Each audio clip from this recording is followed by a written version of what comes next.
ഇന്ന് നമ്മളിവിടെ ഉണ്ടാക്കാൻ പോകുന്നത് ഈ ബ്യൂട്ടിഫുള്ളും ഡെലിഷ്യസും ആയിട്ടുള്ള കേക്ക് പോപ്സ് ആണ്. പാർട്ടിക്ക് വന്ന എല്ലാ കുട്ടികളും ഇത് വീണ്ടും എന്നോട് വേണം എന്ന് വന്ന് ചോദിച്ച ഒരു ഡിഷാണ്. ഇതിന് മുമ്പിലത്തെ എപ്പിസോഡിൽ ഞാൻ കാണിച്ചിരുന്നത് ഈ ബ്യൂട്ടിഫുൾ ആയിട്ടുള്ള ടെഡി ബെയർ ബർത്ത്ഡേ കേക്ക് എങ്ങനെ തയ്യാറാക്കാം എന്നുള്ളതാണ്. അത് നിങ്ങളിൽ പലർക്കും ഇഷ്ടപ്പെട്ടു. Thank you so much. ഈ വീഡിയോ നിങ്ങൾ ഇതുവരെ കണ്ടിട്ടില്ല എന്നുണ്ടെങ്കിൽ ലിങ്ക് ഇവിടെ കൊടുത്തിട്ടുണ്ട്, തീർച്ചയായിട്ടും കാണുക. അപ്പോൾ ഈ ബർത്ത്ഡേ കേക്ക് ഉണ്ടാക്കാൻ നേരത്തെ നമുക്ക് അല്പം കേക്ക് ബാക്കി വന്നിട്ടുണ്ടായിരുന്നു. ഇതായിരുന്നു ആ കേക്ക്. അപ്പോൾ ഈ കേക്ക് ഉപയോഗിച്ചാണ് നമ്മൾ ഇന്നത്തെ കേക്ക് പോപ്സ് ഉണ്ടാക്കുന്നത്. നിങ്ങൾക്ക് ഏത് സ്പഞ്ച് കേക്ക് വേണമെങ്കിലും ഉപയോഗിക്കാം, പക്ഷേ ഈ കേക്ക് വളരെ ഹെൽത്തിയാണ്. നമ്മൾ ഉപയോഗിച്ചിരിക്കുന്ന പനങ്കർക്കണ്ടും അതുപോലെ തന്നെ വീറ്റും ഉപയോഗിച്ചാണ് ഈ കേക്ക് ഉണ്ടാക്കിയിരിക്കുന്നത്. അതുകൊണ്ട് ഈ കേക്കിൻ്റെ റെസിപ്പിയും ടെഡി ബെയർ ബർത്ത്ഡേ കേക്കിൻ്റെ വീഡിയോയിൽ തന്നെയുണ്ട്. അപ്പോൾ അത് കണ്ടിട്ടില്ല എന്നുണ്ടെങ്കിൽ തീർച്ചയായിട്ടും കാണുക. എന്നിട്ട് നമുക്ക് ഈ സ്പഞ്ച് കേക്ക് ആദ്യം ഇതുപോലെ കൈകൊണ്ട് തന്നെ പൊടിച്ച് ഒരു പാത്രത്തിൽ ചേർക്കാം. അടുത്തതായിട്ട് നമ്മൾ ചേർക്കാൻ പോകുന്നത് അല്പം ചോക്ലേറ്റ് ഗനാഷാണ്. ഈ ഇത് ഏതാണ്ട് ഒരു ടേബിൾ സ്പൂൺ ചോക്ലേറ്റ് ഗനാഷാണ് ചേർത്ത് കൊടുക്കുന്നത്. പലരും നട്ടെല്ലാം ഉപയോഗിച്ച് ഈ റെസിപ്പി ചെയ്യാറുണ്ട്, ചിലർ കണ്ടൻസ് മിൽക്ക് ഉപയോഗിച്ച് ചെയ്യാറുണ്ട്. പക്ഷേ അതിൽ നിന്നും ഒക്കെ വളരെ ഹെൽത്തിയാണ് ഈ ചോക്ലേറ്റ് ഗനാഷ് ഉപയോഗിച്ച് ചെയ്യുന്നത്. അപ്പോൾ ഇത് നമ്മളിങ്ങനെ മിക്സ് ചെയ്ത് ചേർത്ത് ഒരു ചപ്പാത്തി ഡോയുടെ കൺസിസ്റ്റൻസി പോലെ ഡോ ആക്കി മാറ്റണം. അപ്പോൾ അതിനാവശ്യമായിട്ട് കുറച്ചും കൂടി ചോക്ലേറ്റ് ഗനാഷ് ആവശ്യം വരും. അപ്പോൾ അതാ ഒരു ടേബിൾ സ്പൂൺ കൂടി ചേർത്ത് കൊടുക്കുന്നുണ്ട്. എന്നിട്ട് നമുക്ക് നന്നായിട്ടൊന്ന് നീഡ് ചെയ്ത് അതൊരു ചപ്പാത്തി ഡോയുടെ കൺസിസ്റ്റൻസി പോലെ തന്നെ ആക്കിയെടുക്കാം. ഇതിപ്പോൾ നമ്മൾ നന്നായിട്ട് നീഡ് ചെയ്തെടുത്തിട്ടുണ്ട്. ഇനി നമുക്കിത് നന്നായിട്ടൊന്ന് ചെറിയ ബോൾസ് ആക്കി റോൾ ചെയ്തെടുക്കാം.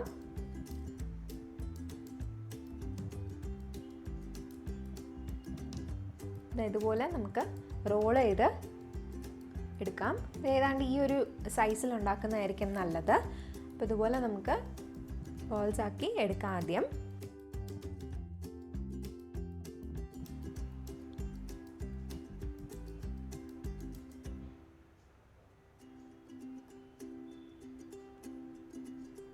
അപ്പോൾ നമ്മൾ നല്ല ബോളാക്കി ഇവിടെ റോൾ ചെയ്തെടുത്തിട്ടുണ്ട്. ഇനി നമുക്ക് കേക്ക് പോപ്സ് എങ്ങനെയാണ് തയ്യാറാക്കുന്നതെന്ന് നോക്കാം. അതിലേക്കായിട്ട് നമുക്ക് ആദ്യം ആവശ്യം കുറച്ച് ഡാർക്ക് ചോക്ലേറ്റ് ആണ്. ഇപ്പോൾ ഡാർക്ക് ചോക്ലേറ്റ് ബാർസ് മാർക്കറ്റിൽ അവൈലബിൾ ആണ്. അത് വാങ്ങിച്ച് ജസ്റ്റ് ഒന്ന് ഡബിൾ ബോയിലറിൽ വെച്ച് മെൽറ്റ് ചെയ്തെടുക്കുക, അല്ലെങ്കിൽ മൈക്രോവേവിലും വെച്ച് ചെയ്യാം. പക്ഷേ ഹെൽത്തിയർ ഓപ്ഷൻ എന്ന് പറയുന്നത് ഡബിൾ ബോയിലിംഗ് ചെയ്ത് എടുക്കുന്നതാണ്, മെൽറ്റ് ചെയ്തെടുത്തിരിക്കുന്നത്. എന്നിട്ട് നമുക്ക് അടുത്ത് വേണ്ടത് ഇതുപോലത്തെ കുറച്ച് സ്പ്രിങ്കിൾസ് ആണ്. അടുത്തതായിട്ട് നമുക്ക് വേണ്ടത് കുറച്ച് ലോലിപോപ്പ് സ്റ്റിക്സ് ആണ്. ഇതും മാർക്കറ്റിൽ അവൈലബിൾ ആണ്. ഇത് നിങ്ങൾക്ക് കിട്ടുന്നില്ല എന്നുണ്ടെങ്കിൽ ജസ്റ്റ് നീളത്തിലുള്ള ടൂത്ത് പിക്സ് അവൈലബിൾ ആണ് ഇതുണ്ടാക്കാനായിട്ട്. അങ്ങനെയുള്ള സ്റ്റിക്സ് ആണ് കിട്ടുന്നതെങ്കിലും അത് മതിയാവും. ഇപ്പോൾ ലോലിപോപ്പ് സ്റ്റിക്സ് ആണെങ്കിൽ ഇതുപോലെ രണ്ട് ചെറിയ ഇംപ്രഷൻസ് ഉള്ള സൈഡ് ഉണ്ടാവും. ആ സൈഡ് നമുക്ക് ചെറുതായിട്ടൊന്ന് ചോക്ലേറ്റിൽ ഡിപ്പ് ചെയ്തെടുക്കാം. അത് കഴിഞ്ഞ് ഇത് നമുക്ക് ഇതുപോലെ ഒരു ബോളിൻ്റെ അകത്തോട്ട് പതുക്കെ ഇൻസേർട്ട് ചെയ്ത് കൊടുക്കാം. ഞാനിവിടെ ഈ സ്റ്റിക്ക് നമ്മൾ ഇൻസേർട്ട് ചെയ്ത ഉടനെ തന്നെ ചോക്ലേറ്റ് കോട്ട് ചെയ്യുന്നുണ്ട്. പക്ഷേ മറ്റൊരു ഓപ്ഷൻ എന്ന് പറയുന്നത് ഇതുപോലെ എല്ലാ സ്റ്റിക്സും എല്ലാ ബോൾസിലും ഇൻസേർട്ട് ചെയ്ത ശേഷം കുറച്ച് നേരം അത് ഫ്രിഡ്ജിനകത്ത് വയ്ക്കുക. ഒരു ഹാഫ് ആൻ അവർ ഫ്രിഡ്ജിനകത്ത് വെച്ച് അത് സെറ്റ് ചെയ്യാനൊന്ന് അനുവദിച്ച ശേഷം പിന്നെ നമുക്ക് ചോക്ലേറ്റ് കോട്ട് ചെയ്തെടുക്കാം. അങ്ങനെയാണെങ്കിൽ അല്പം കൂടി അത് സെറ്റായി കിട്ടും. അപ്പോൾ കോട്ട് ചെയ്യാനായിട്ട് കുറച്ചും കൂടി എളുപ്പമായിരിക്കും. അപ്പോൾ ഞാനിവിടെ പക്ഷേ അങ്ങനെ ചെയ്യുന്നില്ല, ഞാൻ ജസ്റ്റ് ഡയറക്റ്റായിട്ട് കോട്ട് ചെയ്യുകയാണ്. പക്ഷെ അങ്ങനെ ചെയ്യുന്നത് കുറച്ചും കൂടി എളുപ്പമായിരിക്കും. അപ്പോൾ നമുക്കിതുപോലെ ജസ്റ്റ് ഒന്ന് ചോക്ലേറ്റിൽ ഡിപ്പ് ചെയ്തെടുക്കാം. നിങ്ങൾക്ക് വേണമെങ്കിൽ ഒരു ചെറിയ ഗ്ലാസ്സിൽ വേണമെങ്കിൽ ഒഴിച്ചെടുക്കാം. അങ്ങനെയാണെങ്കിൽ ഡിപ്പ് ചെയ്യാൻ കുറച്ചും കൂടി എളുപ്പമായിരിക്കും. ഞാനിപ്പോൾ ഡബിൾ ബോയിൽ ചെയ്ത അതേ പാത്രത്തിലാണ് വെച്ചിരിക്കുന്നത്, ഞാൻ ഗ്ലാസ്സിലോട്ട് മാറ്റിയിട്ടില്ല. ഇതിപ്പോൾ നമ്മൾ യൂസ് ചെയ്യുന്ന ചോക്ലേറ്റ് അനുസരിച്ച് ചിലപ്പോൾ നമുക്കിതുപോലെ ഒരു സ്പൂൺ ഉപയോഗിച്ചും കുറച്ചൊന്ന് കോട്ട് ചെയ്യേണ്ടതായിട്ട് വരും.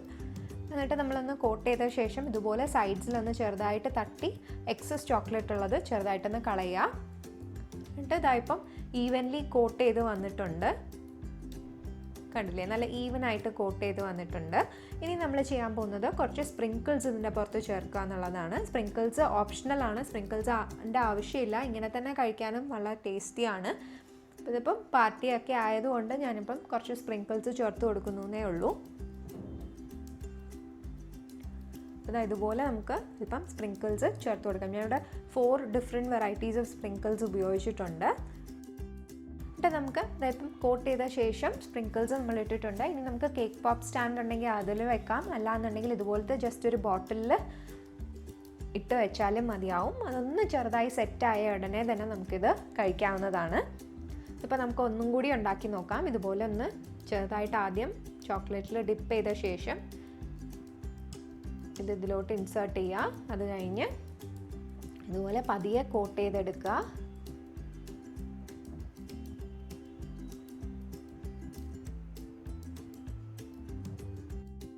എന്നിട്ട് ജസ്റ്റ് ഒന്ന് ടാപ്പ് ചെയ്ത് അതൊന്ന് ഈവനായിട്ട് സ്പ്രെഡ് ചെയ്തെടുക്കുക. അങ്ങനെ ടാപ്പ് ചെയ്യുമ്പം പതുക്കെ വേണം ചെയ്യാനായിട്ട്. ഇതിപ്പം കോട്ട് ചെയ്തിട്ടുണ്ട്. ഇനിയിപ്പോൾ നമുക്ക് അടുത്തൊരു സ്പ്രിങ്കിൾ ഇതിലോട്ട് ഇട്ട് കൊടുക്കാം. ഇത് ചോക്ലേറ്റ് സ്പ്രിങ്കിൾസ് ആണ് ഞാൻ ഉപയോഗിക്കുന്നത്. ഞാനിവിടെ മറ്റ് സ്പ്രിങ്കിൾസ് ഉപയോഗിച്ചിരിക്കുന്നത് കുറച്ച് മിൽക്ക് ചോക്ലേറ്റ് ചിപ്സും അതുപോലെ തന്നെ വൈറ്റ് ചോക്ലേറ്റ് ചിപ്സും ആണ് ഉപയോഗിച്ചിരിക്കുന്നത്. അതല്ലാത്ത സ്പ്രിങ്കിൾസും ധാരാളം അവൈലബിൾ ആണ്, ഏത് വേണമെങ്കിലും നിങ്ങൾക്ക് ഉപയോഗിക്കാം. അപ്പോൾ ഇതാ ഞാനിവിടെ 4 വെറൈറ്റീസ് ഓഫ് സ്പ്രിങ്കിൾസ് ഉപയോഗിച്ചാണ് ചെയ്തിരിക്കുന്നത്. ഇത് വളരെ കുട്ടികൾക്കൊക്കെ വളരെ ഇഷ്ടപ്പെട്ട ഒരു ഡിഷായിരുന്നു. പാർട്ടിക്ക് വന്ന എല്ലാ കുട്ടികളും ഇത് വീണ്ടും എന്നോട് വേണം എന്ന് വന്ന് ചോദിച്ച ഒരു ഡിഷാണ്. അപ്പോൾ ഇനി നിങ്ങളുടെ വീട്ടിലൊരു ബർത്ത്ഡേ പാർട്ടി വരുമ്പോൾ ഇത് തീർച്ചയായിട്ടും ഉണ്ടാക്കി നോക്കുക. കുട്ടികൾക്കൊക്കെ വളരെ ഇഷ്ടമാവും. അപ്പോൾ എല്ലാവർക്കും ഇന്നത്തെ വീഡിയോ ഇഷ്ടപ്പെട്ടു എന്ന് കരുതുന്നു. ഇഷ്ടപ്പെട്ടിട്ടുണ്ടെങ്കിൽ ലൈക്ക് ചെയ്യാനും ചാനൽ സബ്സ്ക്രൈബ് ചെയ്യാനും മറക്കരുത്. അടുത്തൊരു വീഡിയോയുമായി കാണുന്നവരെ ബൈ ബൈ.